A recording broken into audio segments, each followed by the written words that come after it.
And then here, please. One more look, In our part of the world, we want our prisons to be two different things. We want them to be rehabilitation and second chances and forgiveness, and we also want them to be tough places and punishment and destruction, basically. And these two contradicting poles, that is, I think, an unsolvable riddle in a way and a paradox that we are exploring with this film. Creatively, for me and my co-writer Emil Nygaard-Albertsen, we really enjoy working within restrictions. And if you put up boundaries for yourself, then you have to find more creative ways of telling something. Like, if you have all the tools, then the way you will tell a story might be the conventional way of telling that story. But if you remove tools, then you will find new ways of saying this. And I think it's fascinating and just interesting to try and tell a story through a person that we only meet at their job in a uniform. You remove, basically their private life, but you still want to try and tell a personal story. That boundary, I think, feeds creativity. And hopefully, it also helps the audience read themselves into the story, because we haven't defined Eva as a character socially, or where she comes from, or anything like this. So hopefully it also, I think, adds a layer of, for the audience to be able to read into it, yeah. Thank you. We kind of knew our characters so well, so it actually got quite easy when we stood on set, because we did a lot of the hard work before we went on set. And also, we kind of, I like you, Sidse, so we have good chemistry, which is also really important when you work together with someone, and also you, Gustav. So yeah. He sees me as a human form. I see him. He's completely demonized in my eyes, and that created sort of a really. We came from with very concentrated energies. And because it's not a word-rich film, it was very much about energies and projection and what happens in the moment. So feeding off each other, feeding off the prison, feeding off the proximity. Is it happening in an isolation cell? Is it an isolation yard? So I think the tension comes from, I think Gustav kind of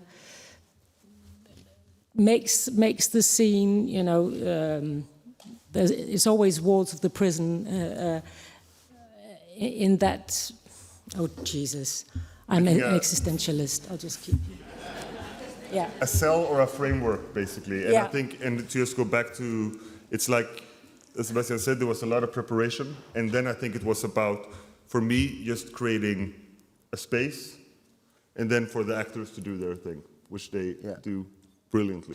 It sounds a little bit arrogant, but it's not like that. But I didn't do awful lot. I just think it was, when something is well written, and when the preparations are done right, it's easy to go into the feeling. I think Gustav made it really easy for me to do my job. But yeah, it's when you create a safe environment. But he's trying to be nice. We locked him up in a cell for the entire time. Yeah. Thank you.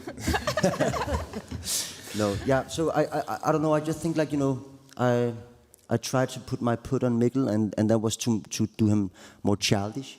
I think that's it. I mean, for me, this movie was a comedy, but maybe I misunderstood the film. Obviously, the environment always helps. You work in a prison, so all the preparation comes to fruition, and you use the spaces that you have or you don't have. So that's the one thing I'd say to that. To the other question was I found interesting, because I actually think there's more than just two layers. I think there's so many layers in this film, which is what makes it special. Today in society we have. It's very hard to find the truth today, because we have so much information or misinformation. And today, almost it doesn't matter what the subject is. If people don't agree, before you could say this is the truth and we have our opinion about it. But today, people become enemies. It's hard to discuss anything. And life is not as black or white. So in this very confined environment, you have, is it rehabilitation? to go to prison, or is it punishment? And the truth is somewhere in between. You know, people do their best with the circumstances that they have.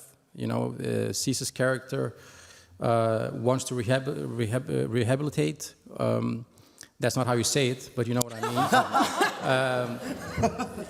I'm sure. But what do you do when your son's murderer stands before you? What would you do? And Rami, my character, he's been there for a lot of years. He understands that in order to keep his colleagues safe with the resources that society has given him, his job is not to rehabilitate, correct? Mm-hmm. His job is to keep his colleagues safe, and thereby keeping the inmates safe. So the truth is always somewhere in between, and life is not so black and white, and there's just so many layers in this film which I think are wonderful. And it's very funny as well. No, it's not, but it's a very good movie.